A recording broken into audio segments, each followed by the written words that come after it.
धीरे धीरे 5 वर्ष व्यतीत हो जाते हैं। बाली, जावा और सुमात्रा का वाणिज्य केवल बुधगुप्त के अधीन है।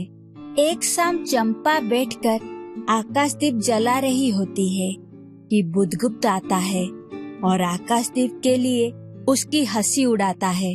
तभी चंपा उसे अपनी माता द्वारा पिता के लिए जलाए जाने वाले आकाशदीप का इतिहास बताती है तथा ईश्वर की हंसी उड़ाने पर बुधगुप्त को फटकारती है और बुधगुप्त पहली बार चंपा का रौद्र रूप देखता है।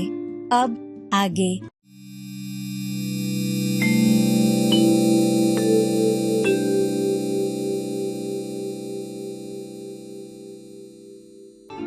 प्रस्तुत है बाबू जयशंकर प्रसाद की सर्वाधिक चर्चित कहानी आकाशदीप का 5वां भाग।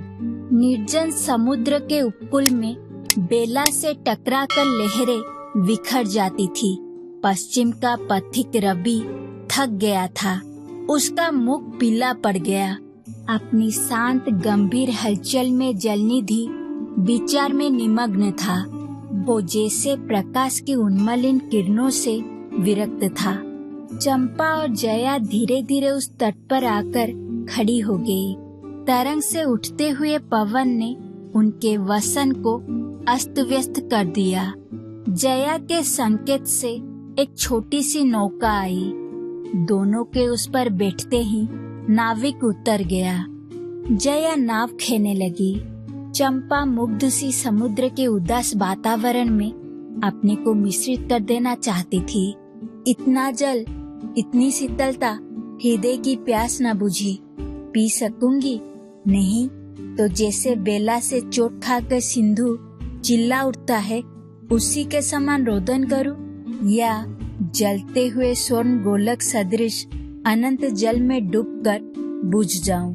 चंपा के देखते देखते पीड़ा और ज्वलन से आरक्त बिंब धीरे धीरे सिंधु में चौथाई, आधा, फिर संपूर्ण विलीन हो गया। एक दीर्घ निश्वास लेकर चंपा ने मुंह फेर लिया। देखा तो महानाविक का बजरा उसके पास है। बुधगुप्त ने झुककर हाथ बढ़ाया। चंपा उसके सहारे बजरे पर चढ़ गई। दोनों पास पास बैठ गए। इतनी छोटी सी नाव पर इधर घूमना ठीक नहीं। पास ही वो जलमग्न सेलखंड है। कहीं नाव टकरा जाती या ऊपर चढ़ जाती चंपा तो अच्छा होता। बुधगुप्त, जल में बंदी होना कठोर प्राचीरों से तो अच्छा है। चंपा, तुम कितनी निर्दयी हो। बुधगुप्त को आज्ञा देकर देखो तो वो क्या नहीं कर सकता।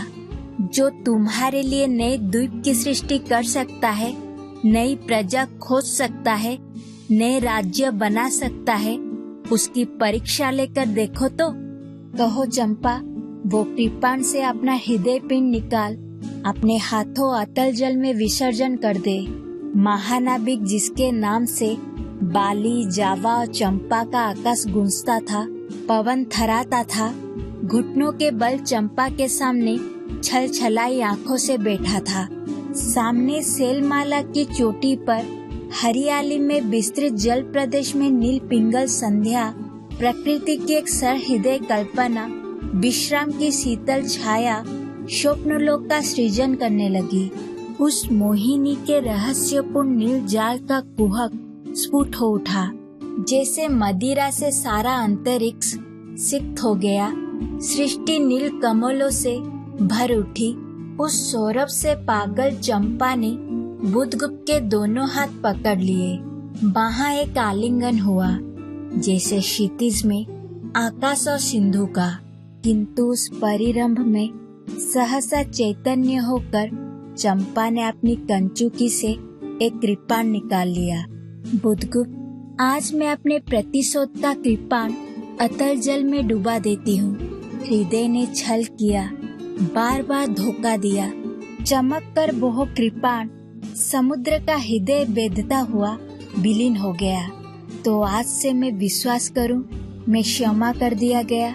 आश्चर्य कंपित कंठ से महानाविक ने पूछा। विश्वास? कदापि नहीं बुधगुप्त। जब मैं अपने हृदय पर विश्वास नहीं कर सकी, उसी ने धोखा दिया।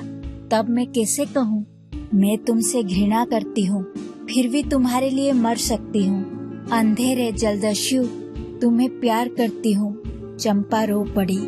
वो स्वप्नों की रंगीन संध्या तम से अपनी आंखें बंद करने लगी थी। दीर्घ निश्वास लेकर महानाविक ने कहा, इस जीवन की पुण्यतम घड़ी की स्मृति में एक प्रकाश गृह बनाऊंगा चंपा, यहीं इस पहाड़ी पर। संभव है कि मेरे जीवन की धुंधली संध्या उससे आलोकपूर्ण हो जाए। अगर आपको मेरी प्रस्तुति अच्छी लगे तो वीडियो को लाइक कीजिए और चैनल को सब्सक्राइब कीजिए। धन्यवाद।